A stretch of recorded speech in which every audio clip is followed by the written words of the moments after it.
हमारे साथ कांग्रेस के सीनियर लीडर उदित राज मौजूद हैं। इस समय हम कांग्रेस मुख्यालय में हैं और उनसे पूछेंगे। पॉलिएस्टर आ रहा है, चाइना में जा रहा है, वहां से बन के आ रहा है। ईडी ने आज कार्रवाई करते हुए नेशनल हेराल्ड ऑफिस में जो मुख्यालय है, हेराल्ड हाउस है, उसमें यंग इंडियन लिमिटेड के ऑफिस को सील किया है। उसको लेकर क्या कहेंगे? देखिए, ये तो सारा विपक्ष के ऊपर रेड पड़ रही है, संजय राउत से लेकर के पूरा देश में। अभी और होंगे, अभी केसीआर पर भी रेड होंगे, बंगाल में होंगे, पूरे देश में रेड किया जा रहा है सीबीआई ईडी के द्वारा। मकसद यह है कि विपक्ष मुक्त भारत। आज सवाल इस बात का है कि सवाल आपको भी करना चाहिए कि जनतंत्र रहेगा कि नहीं रहेगा, और वहाँ पर सील करके क्या मिलेगा? कागज़ मिलेंगे और नेशनल हेराल्ड के पुरानी प्रतियाँ मिलेंगी, मशीन मिलेगी, और क्या मिलने वाली है? ये तरह से मैसेज देना, डरवाना, भय पैदा करना ताकि विपक्ष डर जाए, कांग्रेस डर जाए। राहुल जी बेरोजगारी और महंगाई के खिलाफ लड़ रहे हैं। हमारे जो सांसद हैं, संसद में अपनी आवाज़ उठा रहे हैं। आज शक्ति सिंह गोहिल जी ने राज्यसभा में किस तरह से बेरोजगारी के बारे में बोला, वो बोलना अगर कांग्रेस बंद हो कर दे तो कोई दिक्कत नहीं, न ईडी रहेगी न सीबीआई रहेगी, कांग्रेस भी ठीक रहे, कांग्रेस के खिलाफ कुछ नहीं होगा। अगर कांग्रेस बीजेपी के जो एक गलत नीतियां हैं, जनता विरोधी नीतियां हैं, अगर बोलना बंद कर दे तो कुछ नहीं। आपने अभी बात की तमाम विपक्षियों पार्टियों को कि इसका निशाना बनाया जा रहा है, लेकिन बंगाल में हमने देखा किस तरह से वहाँ पर जब ईडी की कार्रवाई हुई उसके बाद कितने 50 करोड़ से ज़्यादा कैश और तमाम वहाँ से सोने हीरे जवाहरात वहाँ से 14,000 करोड़ की बुंदेलखंड एक्सप्रेस बनी, 5 दिन के अंदर धंस गई है। 14,000 करोड़ ज़्यादा होता, 50 करोड़ ज़्यादा होता। भोपाल एक्सप्रेस है, मेरठ एक्सप्रेस, मेरठ जो हाईवे बना है, 1 साल 5 दिन 2 दिन में धंस गए। जहाँ लाखों करोड़ रुपया डूब रहा है, वहाँ कहाँ चक्कर पड़े हैं, कहाँ चक्कर में पड़े हुए 1,000 करोड़ के चक्कर में। अर्पिता मुखर्जी और पार्थ चटर्जी का मामला तो कुछ भी नहीं है। 14,000 करोड़ जिस एक्सप्रेस का उद्घाटन प्रधानमंत्री करके आए, 5 दिन के अंदर धंस गई।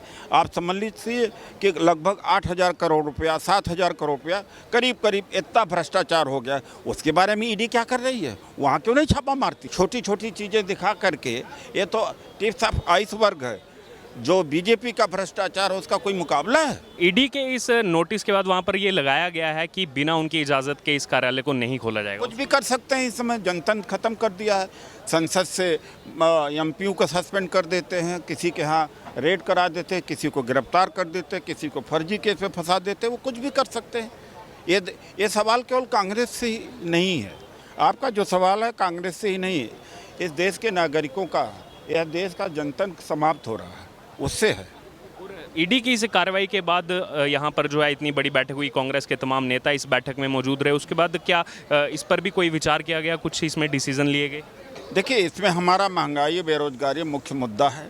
वो डाइवर्ट करना चाहते हैं अटेंशन जनता का भी, कांग्रेस का भी, ईडी और सीबीआई के द्वारा, लेकिन आम जनता कराह रही है, त्राही त्राही कर रही है। हमारा मुख्य उद्देश्य यह है कि भ्रष्टाचार, बेरोजगारी, महंगाई के खिलाफ लड़ना। कांग्रेस मैदान में है। हम हिंदू मुसलमान और तमाम सारे ऐसे मुद्दों के ऊपर, इमोशनल मुद्दे के ऊपर हम बहकने वाले नहीं हैं, डाइवर्ट होने वाले नहीं हैं। जनता, डीजल, पेट्रोल इतना महंगा हो गया है, उसके लिए सब्जी और आटे पर भी, नमक, छाछ पर भी, सब चीज़ के ऊपर जीएसटी लगा दिया गया है। वो हमारी चिंता ज़्यादा है। इस समय देश जो है आज़ादी का अमृत महोत्सव मना रहा है, 75 साल आज़ादी के हो रहे हैं और उसको लेकर हर घर तिरंगा मुहिम चलाई जा रही है। उसको इन्होंने तो विश्व महोत्सव के रूप में परिवर्तित कर दिया है ना। नाम जरूर दिया है लेकिन है विश्व महोत्सव। ये क्या है? सब घर घर रेड करना, महंगाई बढ़ा देना। कौन सी चीज़ ऐसी है जिसके ऊपर जीएसटी नहीं लगा? तो ये अमृत महोत्सव, ये विश्व महोत्सव है और उसको छुपाने के लिए तिरंगा, जिसमें इनको यकीन नहीं, और तिरंगा में पॉलिएस्टर जोड़ दिया चाइना का। या तो अंबानी का पॉलिएस्टर लगेगा या तो चाइना का लगेगा। आत्मनिर्भर भारत का यही संदेश है कि चाइना कमाई करे या अंबानी कमाई करे। और तिरंगा का भी किस तरह से अपमान किया जा रहा है।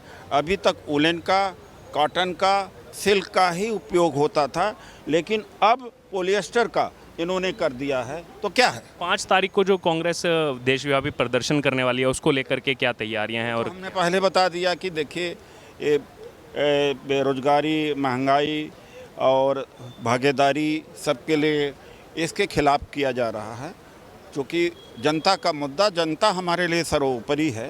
कांग्रेस का वरीयता, कांग्रेस की पार्टी सेकेंडरी है। जनता के पेट पर किस तरह से लात मारा जा रहा है, कराह रही है, शिक्षा है, स्कॉलरशिप है, इन समस्याओं के ऊपर हम ज़्यादा चिंतित हैं। आखिरी सवाल मैं पूछना चाहूँगा, सुब्रमण्यम स्वामी अब खुल करके सामने आए हैं, वो इस नेशनल हेराल्ड केस पर बोल रहे हैं कि उनकी कदम दर कदम जीत हो रही है, उस पर क्या? अब ऐसे लोगों को क्या जवाब देना, वो तो मोदी को भी कहते हैं। तो सवाल पूछा आपने मोदी से कि मोदी के राज में चीन ने कब्जा कर लिया लद्दाख को, अरुणाचल प्रदेश को, सुब्रमण्यम स्वामी ही तो सवाल करते हैं, तो ये भी पूछिए नहीं। तो सुब्रमण्यम स्वामी की बात को क्या जवाब देना, वो झूठ बोलते हैं। अभी कोई बैठक ठीक है सर, अस्सलाम वालेकुम। तो देखिए यहाँ पर हमारे साथ सलमान खुर्शीद थे, उनसे हमने जब सवाल किया इस बैठक को लेकर के, दरअसल ईडी की तरफ से जो मुख्यालय को सील किया गया है, यंग इंडियन के ऑफिस को सील किया गया है, उसके बाद कांग्रेस मुख्यालय में एक अहम बैठक हुई कांग्रेस के तमाम नेताओं की। और अभी ये हमारे साथ सलमान खुर्शीद थे, कांग्रेस के सीनियर लीडर। उनसे जब हमने बात करने की कोशिश की, उनसे पूछा कि बैठक में क्या निर्णय लिया गया, बैठक में क्या डिसाइड हुआ, तो इस पर उन्होंने कोई जवाब नहीं दिया और बोला कि किसी जो है बैठक में ऐसा अभी कुछ जो है सामने नहीं आया है। और अब दरअसल यहाँ पर कांग्रेस मुख्यालय में इस समय जो है बैठक हुई है कांग्रेस के नेताओं की।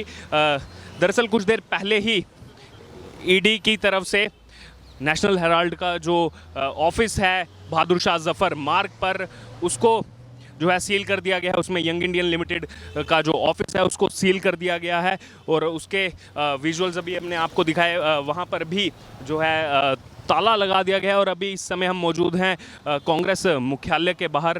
मैं अपने कैमरामैन को बोलूँगा विजुअल दिखाएं। यहाँ पर तमाम सुरक्षा गार्ड मौजूद है और अंदर से आवाज़ें आ रही हैं, यहाँ पर नारे लगाए जा रहे हैं। यहाँ पर तमाम कुछ कांग्रेसी नेता मौजूद हैं। ऐसा हो सकता है कि अंदर जो है कुछ प्रदर्शन को लेकर के तैयारी चल रही हो। अभी इस तरह की आवाज़ें जो है अंदर से आ रही हैं और यहाँ भारी मात्रा में सुरक्षा बल को तैनात कर लिया गया है। और ये एक अहम बैठक हुई जिसमें आनन फानन में कांग्रेसी नेताओं को बुलाया गया और उस बैठक में यकीनन कुछ आगे कांग्रेस पार्टी का क्या इसको लेकर के अब रोड मैप रहेगा, उस पर चर्चा की गई होगी इस बैठक में, क्योंकि एक बड़ी कार्रवाई की गई है ईडी की तरफ से। आप देखिए यहाँ पर सुरक्षा बल भारी मात्रा में जो है तैनात कर दिया गया है, चाहे वो महिला पुलिस हो, चाहे बाकी सुरक्षा बल हो। और ऐसा माना जा रहा है कि ये जो बैठक की गई है कांग्रेस के सीनियर लीडर्स की तरफ से, इसमें आगे का रोड मैप क्या रहेगा, आने वाले दिनों में क्या भूमिका रहेगी कांग्रेस पार्टी की, क्योंकि एक बड़ी कार्रवाई को अंजाम दिया गया है ईडी की तरफ से।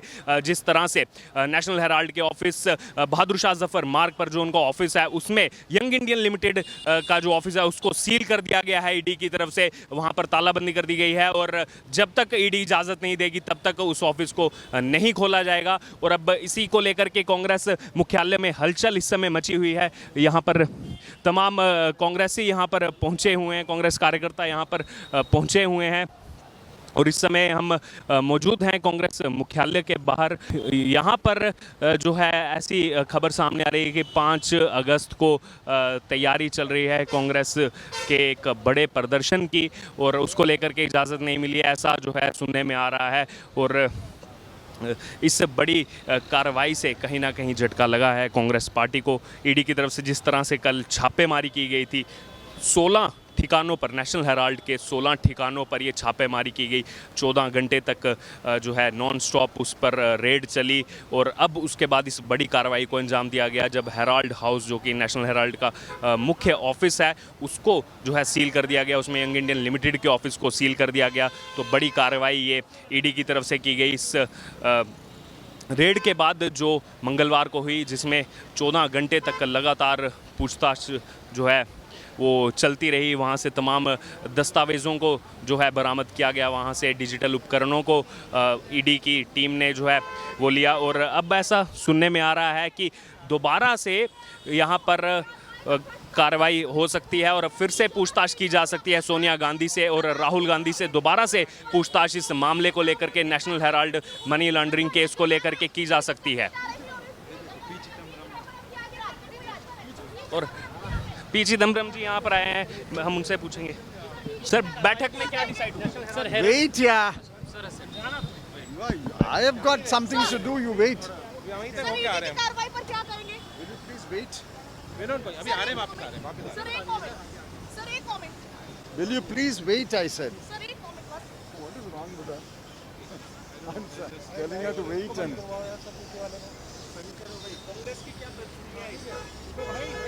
Sir will react. Just wait. You They are wait, pushing. yeah. I'm just waiting, sir. Why are you coming? We are waiting. Sir, we are waiting. Sir, we are waiting. We are waiting, sir. बस एक comment sir, एक comment. Wait.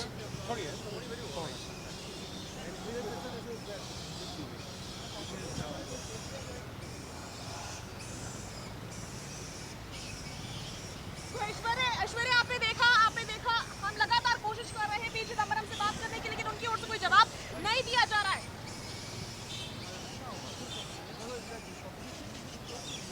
वो कह रहे हैं कि इंतजार करिए।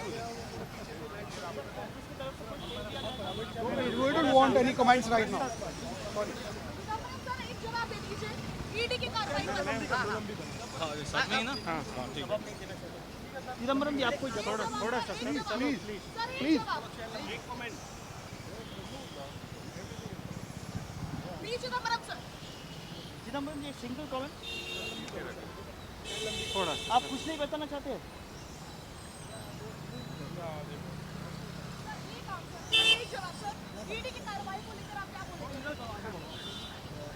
सर ईडी की कार्रवाई पर क्या बोलेंगे आप?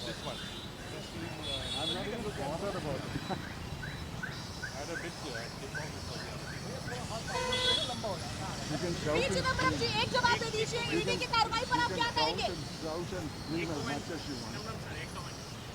Wait, I said. I said मुख्यालय wait. पहुंच सकती है, जानकारी ये भी है। P Chidambaram ji So when should we get a expect an answer? Wait, yeah. When I am ready, I will.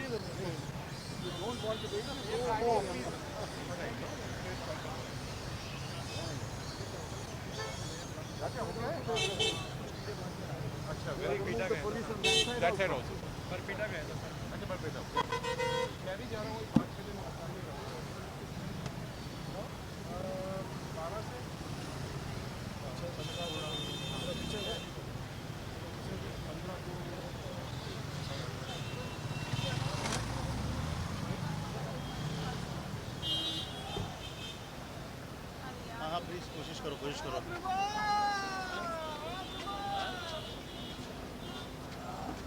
Camera battery group में लिखने के लिए बोल रहा हूँ। क्या हुआ?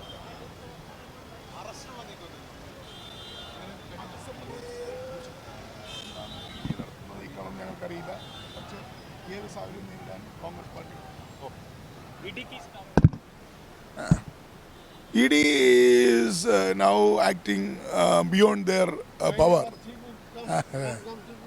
Yeah, beyond their power.